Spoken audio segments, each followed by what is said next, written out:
লামিয়া, আমার তো বের হচ্ছে এইভাবে কেউ সহবাস করে।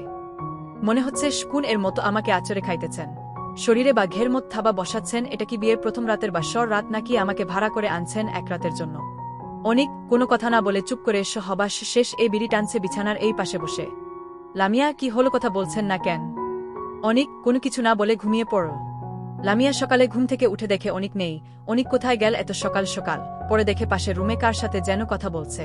লামিয়া চুপ করে দরজার আড়াল হয়ে দেখে সাদা কাপড় পরা লম্বা একটি মানুষকে সামনে বসিয়ে অনিক কথা শেষে জোরে জোরে কোরআন তেলাওয়াত করতেছে। লামিয়া এটা দেখে অজ্ঞান হয়ে মাটিতে লটে পড়ে।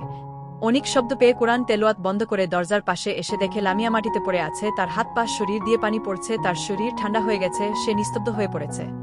অনিক চোখ বন্ধ করে সে একটা দোয়া পড়ে ফুদিল। লামিয়া চোখ সাথে সাথে খুলে যা। লামিয়া জোরে জোরে চিৎকার করে বলে, আপনি মানুষ না, আপনি জিন। এটা শুনে অনিক হাসে আর বলে, তো সমস্যা কোথায়? লামিয়া, আপনি আমার এত বড় ক্ষতি কেন করলেন? আপনি জিন হয়ে কেন আমাকে বিয়ে করলেন? তাই তো কাল রাতে আমার সাথে এমন আচরণ করলেন। অনিক, হ্যাঁ আমি জিন, তোমাকে বিয়ে করেছি, আমার বাচ্চা লাগবে। এর আগে 2 জনকে আমি বিয়ে করেছি, তাদের বাচ্চা হয়নি, তাই ছেড়ে দিয়েছি। মিথ্যা কথা। লামিয়া অবাক হয়ে তাকিয়ে আছে, কার সাথে আমাকে বিয়ে দিল? কেন এখানে বিয়ে দিল আমাকে? আজকে আমার মা বাবা নাই বলে, আমি এতিম বলে আমাকে এইভাবে একটা জিন জাতীয় মানুষের সাথে বিয়ে দিল, যে নাকি গতকাল রাতে আমাকে বাসার রাত নামে ধর্ষণ করেছে। লামিয়া এই সব ভাবতে থাকে আর কাঁদতে থাকে জোরে জোরে। অনিক ঘর থেকে বের হয়ে চলে যায় আর যাওয়ার সময় বলে যায়, আমার ফিরতে রাত হবে, তুমি খেয়ে ঘুমিয়ে পড়বে। লামিয়া কান্না করে, কেন, আপনি কোথায় যাবেন? দুষ্ট হাসি দিয়ে জাহান্নামে।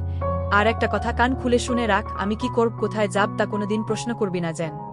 লামিয়া কান্না করতে করতে আবার তার রুমে যেয়ে দরজা বন্ধ করে বিছানায় শুয়ে কান্না করতে থাকে। কার সাথে আমাকে বিয়ে দিল আমার কাকারা? কেন এমন একটা মানুষ নামক জিন এর সাথে বিয়ে হলো আমার?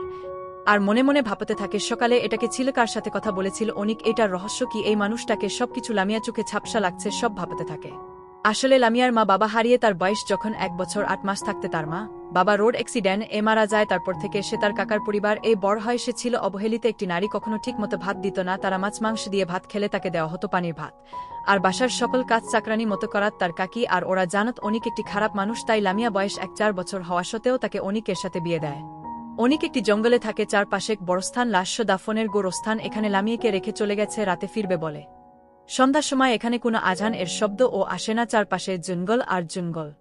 লামিয়া দরজা বন্ধ করে বসে আছে বিছানায়। হঠাৎ বাহিরে শুনে কারা যেন নামাজ পড়তেছে। সে জানালার পর্দা সামান্য সরিয়ে দেখে লম্বা লম্বা মানুষ সাদা কাপড় পরে তাদের উঠানে নামাজ পড়তেছে, আর অনিক নামাজ পড়াচ্ছে।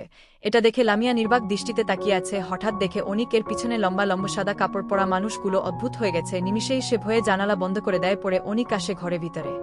লামিয়ে কোনো কথা না বলে চুপ করে আছে। অনিক, চুপ কেন, জান তার মন খারাপ? লামিয়ে অবাক দৃষ্টিতে তাকিয়ে আছে অনিকের দিকে। সে কি, অনিক তার মুখ থেকে এমন কথা আসার তো কথা না। লামিয়া অবাক দৃষ্টিতে তাকিয়ে থাকা দেখে অনিকের দুষ্ট হাসি আর বলে, একটু আগে জানালা খুলে বাইরে কি দেখতে গেলে? লামিয়া চমকে উঠে, আমি দেখতে গেলাম জানালা দিয়ে। সে নামাজ পড়িয়ে কিভাবে জানুর রহস্য মনে হচ্ছে। অনিক চমকে উঠলে, কেন, আমি জিন, তুমি ঠিক জান, তুমি কি ভাব কি করতে চাও? আমি সব জানি লামিয়া, তুমি আমাকে বিয়ে করে ভুল করেছ না? এই বলে আবার লামিয়ার হাত টান দিয়ে দেওয়ালের সাথে চেপে ধরে, তুই কি ভাবিস আমি কিছু বুঝব না? কাল থেকে আমি যা, অপর থেকে ঘরে তালা দেওয়া থাকবে, আমি আসব তারপর তালা খোলা হবে। আমি তোকে চাই না, আমার বাচ্চা লাগবে। এই বলে আগে আগুন হয়ে লামিয়াকে বিছানাতে ফেলে দেয় আর তার উপর উঠে তাকে বিছানার সাথে চেপে ধরে। লামিয়া, আমার কষ্ট হচ্ছে, প্লিজ আমাকে ছাড়ুন, আমাকে আর কষ্ট দিবেন না, আপনার দুটো পায়ে ধরে। অনিক লামিয়ার কথায় কোনো কান না দিয়ে তার সাথে জানোয়ারের মতো আবার সহবাস এ লিপ্ত হয়। লামিয়া যন্ত্রণায় ছটফট করতে থাকে। অনিক তার শরীর কামড় বসিয়ে ক্ষত বিক্ষত করে দেয়। লামিয়া বুঝতে পারে সে কোনো মানুষ আমার সাথে সহবাস করতেছে না, জিন করতেছে। হঠাৎ দেখে অনিক অদ্ভুত হয়ে গেছে। লামিয়া অবাক হয়ে তাকিয়ে আছে, অনিক কোথায় গেল? সে হঠাৎ অদ্ভুত হয়ে গেল, কিভাবে কি হচ্ছে কিছু বুঝতে পারছি না। এইভাবে লামিয়াকে নির্যাতন 3 মাস কেটে যায় আনিকের সাথে। অনিক প্রতিদিন রাতে সে লামিয়াকে ধর্ষণ এর মতো করে সহবাস করত আর তাকে সারাদিন রাত ঘরে তালা দিয়ে রাখত। একদিন রাতে লামিয়া পিরিয়ড এর ব্যথায় নিয়ে শুয়ে আছে। অনিক এসে সেদিন ও লামিয়াকে ছাড়ল না। লামিয়া, আপনি কি মানুষ নাকি? আমার পিরিয়ড হয়েছে, তারপর ও আপনার ধর্ষণ এর শিকার আমাকে করছেন। দুষ্ট হাসি দিয়ে, আমি জিন, আর জিনদের কোনো বু থাকে না, ওদের থাকে খিতা। অতএব তুই আমার খিতা। আর জিন জাতি কখনো পিরিয়ড শোনার সময় নেই। এই বলে আবার লামিয়ার উপর ছাপিয়ে পড়ে। কিছুক্ষণ পর আবার অদৃশ্য হয়ে যা। পরের দিন সকালে উঠে লামিয়া গোসল করে নামাজ পড়ে দোয়া করে, হে আল্লাহ, অনিকে তুমি ভালো করে দাও, তাকে খারাপ জিন থেকে মুক্তি দাও। সেদিন রাতে অনিক 3 জন নিয়ে লামিয়ার রুমে ঢুকে চলবে। পর্ব 1, খারাপ জিনের রহস্য। গল্প করমজান।